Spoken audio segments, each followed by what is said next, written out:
ప్రభువైన యేసుక్రీస్తు నామంలో అందరికీ హృదయపూర్వక వందనములండి. దినవృత్తాంతములు 2వ గ్రంథము 26వ అధ్యాయము. అంతటా యూదా జనులందరూ 16 వాడైన ఉజ్జియాను తీసుకుని అతని తండ్రి అయిన అమజ్యాకు బదులుగా రాజుగా నియమించిరి. అతడు ఏలతును కట్టించి రాజగు తన తండ్రి అతని పితరులతో కూడా నిద్రించిన తరువాత అది యూదా వారికి తిరిగి వచ్చునట్లు చేసెను.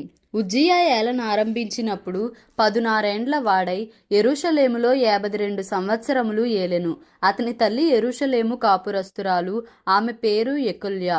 అతడు తన తండ్రి అయిన అమజ్యా చర్య అంతటి ప్రకారము యెహోవా దృష్టికి యథార్థముగా ప్రవర్తించెను. దేవుని ప్రత్యక్షత విషయమందు తెలివి కలిగిన జకర్యా దినములలో అతడు దేవుని ఆశ్రయించెను. అతడు యెహోవాను ఆశ్రయించినంత కాలము దేవుడు అతని వర్ధిల్లజేసెను. అతడు బయలుదేరి ఫిలిస్తీన్లతో యుద్ధము చేసి గాతు ప్రాకారమును, యబ్నే ప్రాకారమును, అష్డోదు ప్రాకారమును పడగొట్టి అష్డోదు దేశములోను ఫిలిస్తీన్ల ప్రదేశములలోను ప్రాకారపురములను కట్టించెను. ఫిలిస్తీయులతోనూ గూర్బయలులో నివసించిన అరబీయులతోనూ మెహూనీయులతోనూ అతడు యుద్ధము చేయగా దేవుడు అతనికి సహాయము చేసెను. అమ్మోనీయులు ఉజ్జియాకు పన్నిచ్చువారైరి. అతడు అధికముగా బలాభివృద్ధి నొందెను గనుక అతని కీర్తి ఐగుప్తు మార్గ ప్రదేశములన్నిటను వ్యాపించెను. మరియు ఉజ్జియా యెరూషలేములో మూల గుమ్మము దగ్గరను, పల్లపు స్థలముల గుమ్మము దగ్గరను, ప్రాకారపు మూల దగ్గరను దుర్గములను కట్టించి గుమ్మములు దిట్టపరచెను.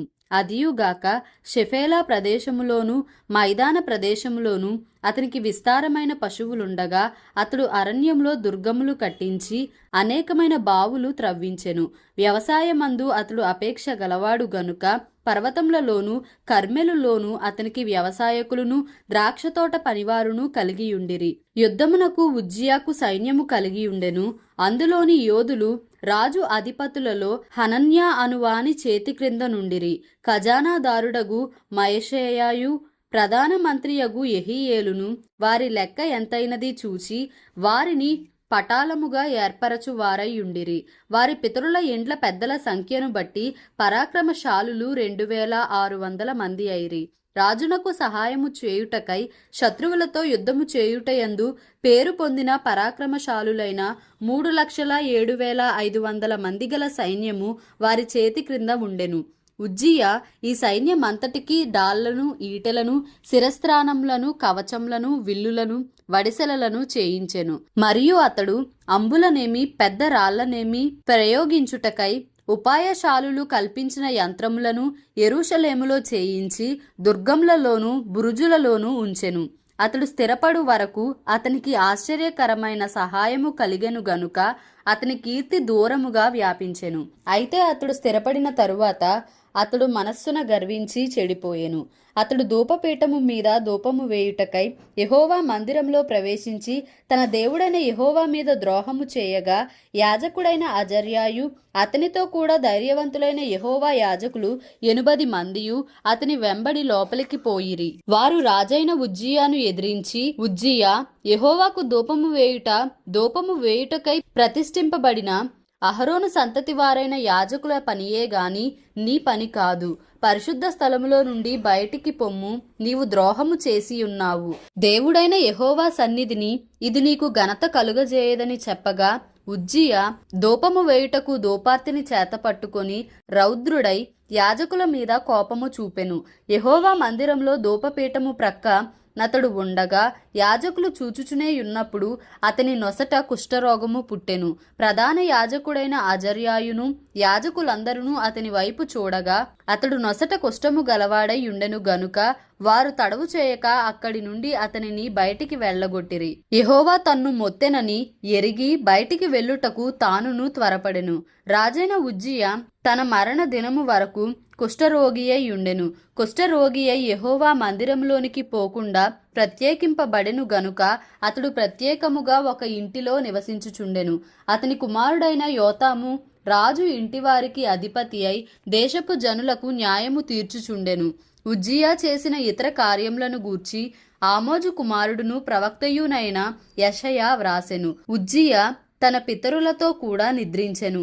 అతడు కుష్ఠరోగి అని రాజుల సంబంధమైన శ్మశాన భూమిలో అతని పితరుల దగ్గర అతని పాతిపెట్టిరి. అతని కుమారుడైన యోతాము అతనికి బదులుగా రాజాయెను. దినవృత్తాంతములు 2వ గ్రంథము 27వ అధ్యాయము. యోతాము ఏలనారంభించినప్పుడు 25 ఏండ్ల వాడై యెరూషలేములో 16 సంవత్సరములు ఏలెను. అతని తల్లి సాదోకు కుమార్తె, ఆమె పేరు యెరూషా. యెహోవా మందిరములో ప్రవేశించుట తప్ప అతడు తన తండ్రి అయిన ఉజ్జియా యొక్క చర్య ఎంతటి ప్రకారము చేయుచు యెహోవా దృష్టికి యథార్థముగానే ప్రవర్తించెను. అతని కాలములో జనులు మరింత దుర్మార్గముగా ప్రవర్తించుచుండిరి. అతడు యెహోవా మందిరపు ఎత్తు ద్వారమును కట్టించి ఓపెలు దగ్గరనున్న గోడ చాలా మట్టుకు కట్టించెను. మరియు అతడు యూదా పర్వతములలో ప్రాకారపురములను కట్టించి అరణ్యములలో కోటలను దుర్గములను కట్టించెను. అతడు అమ్మోనీయుల రాజుతో యుద్ధము చేసి జయించెను గనుక అమ్మోనీయులు ఆ సంవత్సరము అతనికి 200 మణుగుల వెండిని, 10,000 కొలల గోధుమలను, 10,000 కొలల యవలను ఇచ్చిరి. ఈ ప్రకారముగా అమ్మోనీయులు మరు సంవత్సరమును 3వ సంవత్సరమును అతనికి చెల్లించిరి. ఇలాగున యోతాము తన దేవుడైన యెహోవా దృష్టికి యథార్థముగా ప్రవర్తించి బలపరచబడెను. యోతాము చేసిన ఇతర కార్యములను గూర్చియు అతడు చేసిన యుద్ధములన్నిటిని గూర్చియు అతని చర్యను గూర్చియు ఇశ్రాయేలు యూదా రాజుల గ్రంథమందు వ్రాయబడి ఉన్నది. అతడు ఏలనారంభించినప్పుడు 25 ఏండ్ల వాడై యెరూషలేములో 16 సంవత్సరములు ఏలెను. యోతాము తన పితరులతో కూడా నిద్రించెను. అతడు దావీదు పట్టణమందు పాతిపెట్టబడెను. అతని కుమారుడైన ఆహాజు అతనికి బదులుగా రాజాయెను. దినవృత్తాంతములు 2వ గ్రంథము 28వ అధ్యాయము. ఆహాజు ఏలనారంభించినప్పుడు 20 సంవత్సరముల వాడై యెరూషలేములో 16 సంవత్సరములు ఏలెను. అతడు తన పితరుడైన దావీదు వలె యెహోవా దృష్టికి యథార్థముగా ప్రవర్తింపలేదు. అతడు ఇశ్రాయేలు రాజుల మార్గములందు నడచి బయలు దేవతా రూపములుగా పోత విగ్రహములను చేయించెను. మరియు అతడు బెన్ హిన్నోము లోయయందు దూపము వేసి ఇశ్రాయేలుల ఎదుట నుండి యెహోవా తోలివేసిన జనముల హేయక్రియల చొప్పున తన కుమారులను అగ్నిలో దహించెను. అతడు ఉన్నత స్థలములలోను కొండల మీదను ప్రతి పచ్చని చెట్టు క్రిందను బలులు అర్పించుచు దూపము వేయుచూ వచ్చెను. అందుచేత అతని దేవుడైన యెహోవా అతనిని సిరియా రాజు చేతికి అప్పగించెను. సిరియనులు అతని ఓడించి అతని జనులలో చాలా మందిని చెరపట్టుకొని దమస్కునకు తీసుకొని పోయిరి. అతడును ఇశ్రాయేలు రాజు చేతికి అప్పగింపబడెను. ఆ రాజు అతని లెస్సగా ఓడించెను. రెమల్యా కుమారుడైన పెకహు యూదావారిలో పరాక్రమశాలులైన 120,000 మందిని ఒక్కనాడు హతము చేసెను. వారు తమ పితరుల దేవుడైన యెహోవాను విసర్జించినందున వారికిట్టి గతి పట్టెను.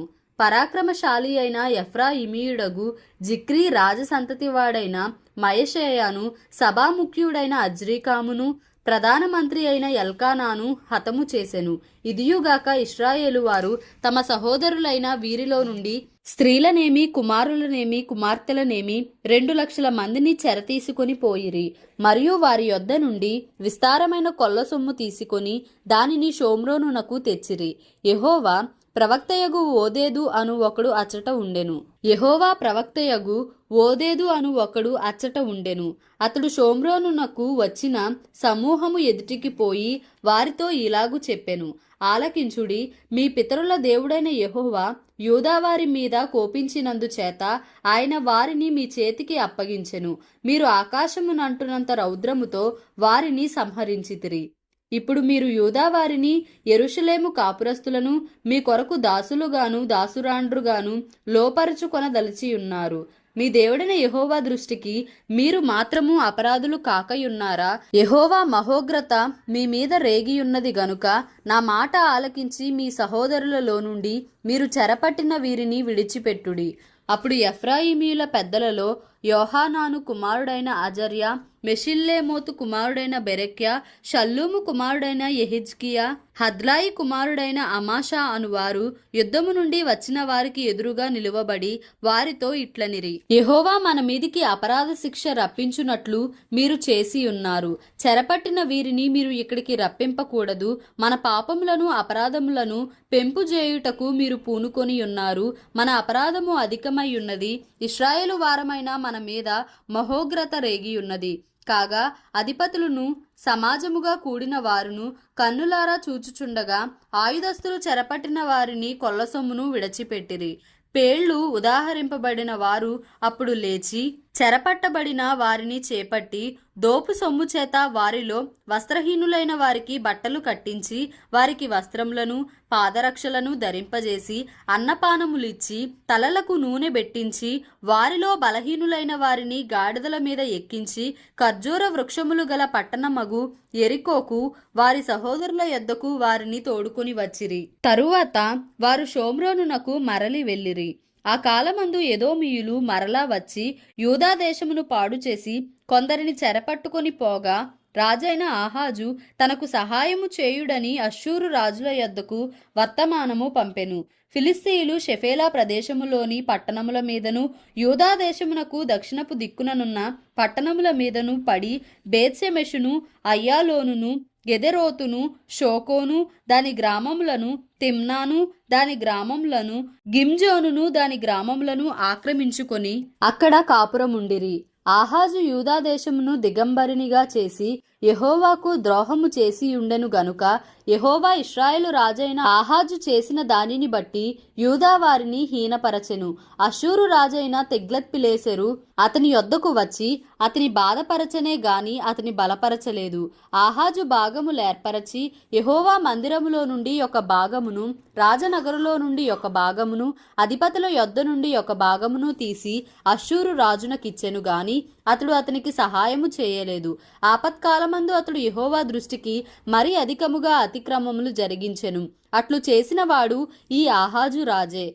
ఎట్లనగా సిరియా రాజుల దేవతలు వారికి సహాయము చేయుచున్నవి గనుక వాటి సహాయము నాకును కలుగునట్లు నేను వాటికి బలులు అర్పించేదననుకొని తన్ను ఓడించిన దమస్కు వారి దేవతలకు బలులు అర్పించెను. అయితే అవి అతనికిని ఇశ్రాయేలు వారికిని నష్టమునకే హేతువులాయెను. ఆహాజు దేవుని మందిరపు ఉపకరణములను సమకూర్చి వాటిని తెగగొట్టించి యెహోవా మందిరపు తలుపులను మూసివేయించి యెరూషలేమునందంతటా బలిపీఠములను కట్టించెను. యూదా దేశములోని పట్టణములన్నిటిలోనూ అతడు అన్యుల దేవతలకు ధూపము వేయుటకై బలిపీఠములను కట్టించి తన పితరుల దేవుడైన యెహోవాకు కోపము పుట్టించెను.